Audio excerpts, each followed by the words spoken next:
నమస్తే, శ్రీమాత్రే నమః, శ్రీ గురుభ్యో నమః.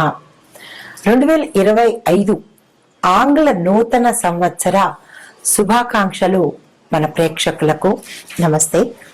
అయితే ఈ 2025 కొత్త సంవత్సరం వచ్చేసింది అనగానే ప్రతి ఒక్కళ్ళలోనూ కొత్త కొత్త ఆశలతో పాటు కొత్త కొత్త కోరికలు, కొత్త కొత్త కళలు కూడా, అంటే పాత కళలను సాకారం చేసుకోవడానికి కొత్తగా ఈ సంవత్సరం కొన్ని డ్రీమ్స్, కొన్ని మోటోస్, అంటే కొన్ని గోల్స్ కొంతమంది పెట్టుకుంటూ ఉంటారు.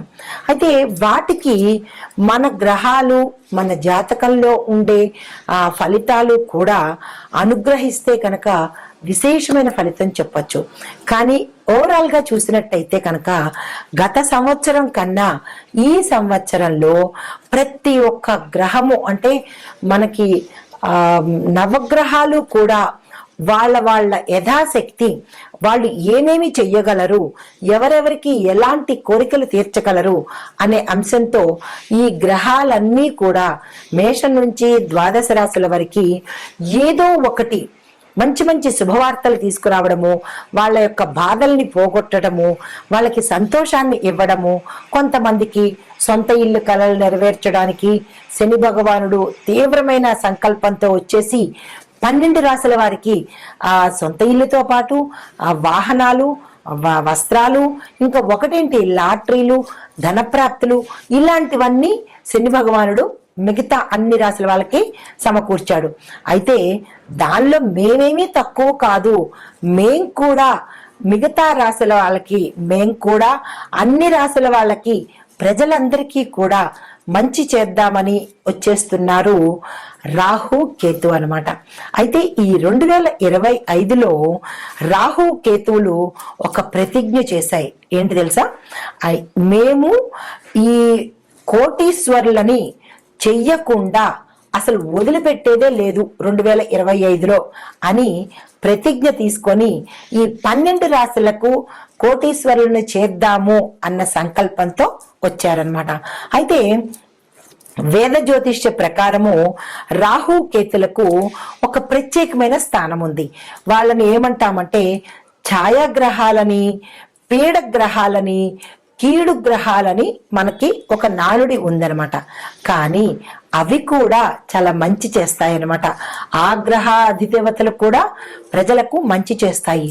ఏదైనా కానీ మన యొక్క కర్మ బట్టే ఏ గ్రహమైనా ఉంటుందన్నమాట. అయితే ఈ నీడ గ్రహాలు లేదంటే కీడు గ్రహాలు అయిన ఈ రాహు కేతువులు ఆనందానికి కూడా ప్రతీకం చెప్పొచ్చు.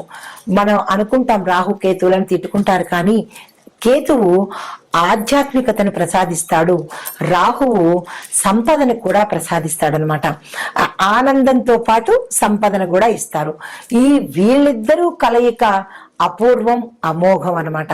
అయితే ఈ 2025లో మే 18వ తారీఖు నుంచి రాహువు మీన, కుంభ రాశుల్లోకి వెడుతున్నాడు అనమాట.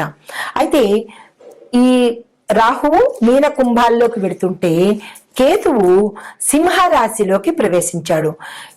ఇదే సమయంలో కేతువు కన్యరాశి నుంచి సింహరాశిలోకి సంచారం చేస్తున్నాడు. అయితే ఒక కేతువు సింహరాశిలోకి సంచారం చేయడం వల్ల ఈ యొక్క ప్రభావము మొత్తం అన్ని గ్రహాల మీద, అంటే అన్ని రాశుల మీద కూడా ఈ ప్రభావాన్ని చూపిస్తుంది. ఈ కేతు సంచారము 12 రాశుల మీద విశేషమైన ప్రభావాన్ని చూపిస్తుంది.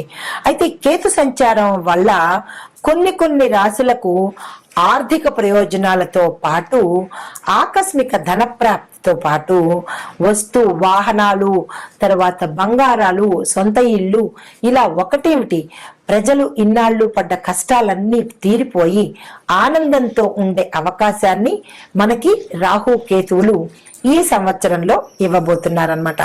అయితే ఆ అదృష్టాన్ని అందుకునే రాశులు ఎవరు అంటే ప్రప్రథమంగా మనం మొదటి నుంచి చూసుకున్నట్టయితే కనుక తదుపరి రాశి కర్కాటక రాశి. ఈ కర్కాటక రాశిలో కేతు సంచారం వల్ల వీరికి సానుకూలమైన ఫలితాలు పొందడంతో పాటు వ్యాపారాలు చేసేవాళ్ళు కానీ, వాణిజ్య పరంగా కానీ, పారిశ్రామిక పరంగా కానీ వీరికి మంచి లాభాలు వచ్చే అవకాశం కనపడుతోంది. వ్యాపార విస్తరణకు కానీ, భాగస్వామ్య వ్యాపారానికి కానీ వీరు రాహు కేతువులు వీరికి మంచి అనుకూలమైన సమయాన్ని ఇస్తున్నారు. దాంతో పాటుగా ఆకస్మిక ధన ప్రాప్తి, వాహన ప్రాప్తి, తర్వాత సొంత ఇల్లు కొనుక్కునే అవకాశము ఈ రాశి వారికి కనపడుతోంది. ఆర్థికంగా ఉన్నతమైన స్థానానికి వెళ్లే అవకాశం కూడా ఈ రాహు కేతువులు ఈ రాశి వారికి అనుగ్రహించారు. కొత్త వాహనాలు కొనుక్కుంటారు, ఆస్తులను కొనుగోలు చేసుకుంటారు. తరువాత అవివాహితులకు వివాహాలు అయ్యే అవకాశము, సంతాన పరంగా చూసుకున్నట్టయితే విశేషమైన కీర్తి ప్రతిష్టలు సంతాన పరంగా ఉంటాయి. సంతానం కోసం ప్రయత్నం చేసే వారికి కూడా సంతాన యోగం అయ్యే అవకాశం కనపడుతోంది.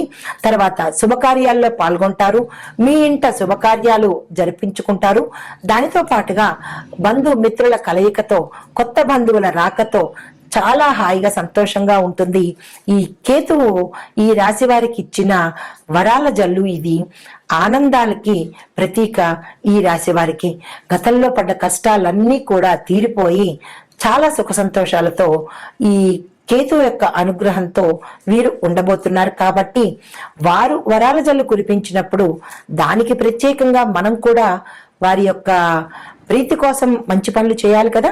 అది ఏమిటి అంటే ఆ రాహుకేతుల యొక్క ఆలయం దర్శనం చేసి, అంటే నవగ్రహ ఆలయాలు దర్శనం చేస్తూ వారి ప్రీతి కోసము జపాలు, దానాలు, హోమాలు ఇలాంటివి చేసుకున్నట్టయితే కనుక ఇంకా వారి యొక్క విశేషమైన కరుణను పొందే అవకాశము ఈ రాశి వారికి కలుగుతుంది. కాబట్టి వారి యొక్క ప్రీతి కోసం మనం ఇవన్నీ చేద్దాము, మరింత అనుగ్రహాన్ని వారి నుంచి మనం పొందుదాము.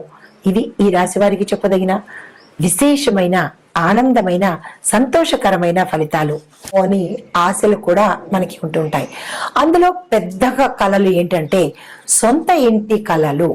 అంటే మనకి సొంత ఇల్లు గతంలో రాకపోయినా ఈ సంవత్సరంలో వస్తుందా, ఏ దేవుడైనా అనుగ్రహించకపోతాడా అనే ఆశతో ప్రతి ఒక్కళ్ళం ఉంటామన్నమాట. అయితే మన ఆశను ఈ సంవత్సరం తీర్చడం కోసం కొన్ని గ్రహాలు మనకి ఈ పంటను, అంటే ఈ కలల పంటను తీర్చడానికి మన దగ్గరికి వచ్చేస్తున్నారు. అంటే సొంత ఇల్లు అనేటప్పటికీ చాలా మందికి మధ్య తరగతి వాళ్ళు కానీ, అబోవ్ మిడిల్ క్లాస్ వాళ్ళు కానీ డబ్బులు కూడబెట్టుకుని ఇలాంటి ఇల్లు కావాలి అని అనుకుంటూ 1000 దేవుళ్ళకి మొక్కుకుంటూ గుళ్ళు గోపురాలు తిరుగుతూ వారి యొక్క ఆశలను నెరవేర్చుకోవాలని, సాకారం చేసుకోవాలని చాలా ఆశపడుతూ ఉంటారు. అయితే ఈ 2025 సంవత్సరంలో మన సొంతిళ్ళ కలను నెరవేర్చడానికి కొన్ని గ్రహాలు వచ్చేస్తున్నాయి. ఆ గ్రహాలు ఏమిటి, ఎవరు మనకి సొంత ఇల్లు ఇస్తున్నారు, ఏ రాశుల వాళ్ళకి సొంత ఇల్లు ఇస్తున్నారు అనే అంశాన్ని మనం పరిశీలన చేద్దాము.